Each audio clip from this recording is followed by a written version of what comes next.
पाकिस्तान तहरीक इंसाफ ने वजीर आला सिंध सैयद मुराद अली शाह के खिलाफ सिंध असेंबली में तहरीक इल्तवा जमा करवा दी, जिसमें वजीर आला से इस्तीफे का मुतालबा किया गया है। तहरीक में कहा गया है कि JIT में नाम आने पर मुराद अली शाह सादिक व अमीन नहीं रहे। तहरीक के मितन में कहा गया कि वजीर आला सिंध मुजरिमाना सरगर्मियों में मुलविस रहे हैं। वजीर आला ने आसिफ अली जरदारी के करीबी ओमनी ग्रुप को फायदा पहुँचाया। जिस तरीके से फेक अकाउंट्स के बारे में बात की गई है, जैसे कि बताया गया है कि किस तरीके से जाली अकाउंट्स बनाए गए और किस तरीके से उनको अपने ज़ाती खर्चे अखराजात के ऊपर इस्तेमाल किया गया।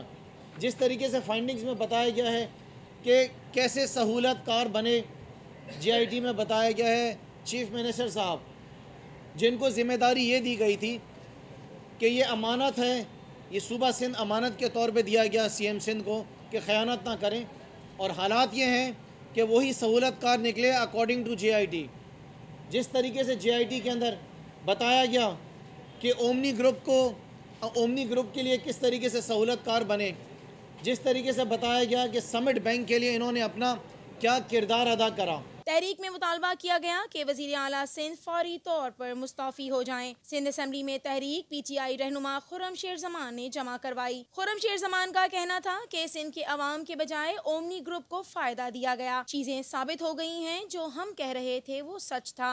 सूबे सिंध के अंदर जिस तरीके से लूट मार चलती रही, सूबे सिंध के अंदर जिस तरीके से एक तबाही का सिलसिला एक सियासी जमात के साथ चलता रहा, जो कि 1970 से अंदाज़न कोई 5 दफ़ा हुकूमत में आ चुके हैं, और ये पाकिस्तान पीपल्स पार्टी का 11वां साल जो है सूबे सिंध के अंदर चल रहा है। और अफसोस तो यह है कि आज भी जो करप्शन की बातें इनके ऊपर शुरू होती हैं तो वो ख़त्म ही नहीं होके देती हैं। हमें शकूक है जो JIT की फ़ाइंडिंग्स आई हैं, जो JIT की फ़ाइंडिंग्स हमने पढ़ी हैं, वो एक खौफनाक फ़ाइंडिंग्स हैं। मैं अल्फाज फिर से इस्तेमाल कर रहा हूँ कि JIT की जो फ़ाइंडिंग्स हैं वो एक खौफनाक फ़ाइंडिंग्स हैं, और ये हम सब के लिए एक बहुत ही परेशानी की बात है कि ये सियासी जमात जो है पाकिस्तान पीपल्स पार्टी, ये किस तरीके से सूबे को चला रही है पिछले 11 साल से। लिहाजा ये बहुत ज़्यादा ज़रूरी है, ये हिसाब देना ज़रूरी है। हम यहाँ पे खड़े होकर आपसे डिमांड कर रहे हैं कि सिंध को इंसाफ दो, 10 साल का हिसाब दो। उन्होंने कहा कि उज़ैर बलोच और निसार मोराई की JIT के सामने आने का इंतजार है। असेंबली में JIT की फाइंडिंग को ज़ेरे बहस लाया जाए। मंदिर की जमीन को भी नहीं छोड़ा गया, मजहबी ज़मीनें भी नहीं छोड़ी गई। मंदिर की ज़मीन को जो है, जो एम्यूनिटी प्लॉट था, वो भी जो है अपने प्यारों को दे दिया गया। जिम्नेजियम की ज़मीन है, उसको भी दे दी गई। तो चाइना कटिंग की बातें तो बड़ी ज़माने से हो रही थी, अब पता चला कि चाइना कटिंग जो है वो मेरे अपने हलके के अंदर, क्लिफ्टन के अंदर भी हो रही थी, जो JIT के अंदर बताया गया है। लिहाजा पाकिस्तान तहरीक इंसाफ ये समझती है कि इस वक्त अगर सूबे सिंध का सबसे अहम मामला है वो इस वक्त फाइंडिंग्स ऑफ JIT है, जो कि सुप्रीम कोर्ट में जमा हुई है। हमारी ये डिमांड है कि आने वाला जो सिंध असेंबली का इजलास है, उस इजलास के अंदर पाकिस्तान तहरीक इंसाफ की इस एडजर्नमेंट मोशन को एक्सेप्ट किया जाए और इसको ज़ेरे बहस लेकर आया जाए।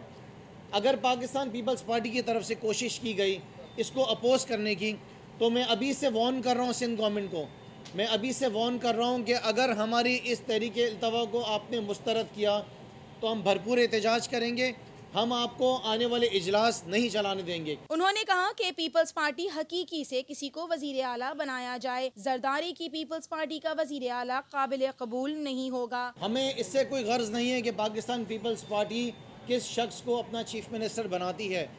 मेरे ख्याल से जो इस वक्त पीपल्स पार्टी हकीकी के लोग हैं, उनको अगर बना दे तो मेरे ख्याल से बेहतर होगा। पीपल्स पार्टी जरदारी से अगर किसी को बनाया जाएगा तो वो काबिल कबूल नहीं होगा। इस जमात के अंदर अब 2 ग्रुप हैं, एक पीपल्स पार्टी हकीकी और एक है पीपल्स पार्टी जरदारी। देखिए, मैं आपसे फिर से अर्ज़ करूं कि ये वो पीपल्स पार्टी नहीं है जो जुल्फ़िकार अली भुट्टो साहब की पीपल्स पार्टी होती थी, ये जरदारी साहब की पीपल्स पार्टी है।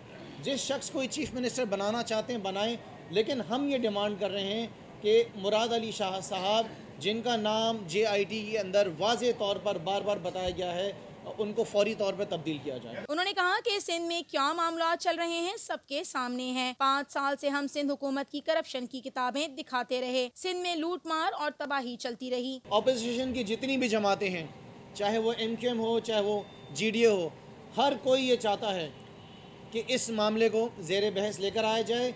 चीफ मिनिस्टर सिंध आने वाले इजलास में सिंध असम्बली में आएँ और खड़े हो के अपने बारे में जो नाम उनका आया है GIT में उसके बारे में आएँ और कौम को बताएं आके कि इसके अंदर कितनी हकीकत है या कितनी हकीकत नहीं है। GIT की फाइंडिंग्स बिल्कुल सुप्रीम कोर्ट में जमा हो गई हैं और उसके ऊपर जो है इन्वेस्टिगेशंस भी होंगी, आपको भी मौका मिलेगा। लेकिन ये जहाँ पर मैं खड़ा हुआ हूँ आज, ये सिंध असम्बली जहाँ पर हम वोट लेकर आए हैं, जहाँ पे हम आइन साजी करते हैं, मैं समझता हूँ कि सबसे पहले आपकी ज़िम्मेदारी है कि इस ऐवान के अंदर आप आएँ और यहाँ पर आके आवाम को उन सारे अरबों रुपए का हिसाब दें जो GIT के अंदर आपके ऊपर इल्ज़ामात लगे हैं CM साहब।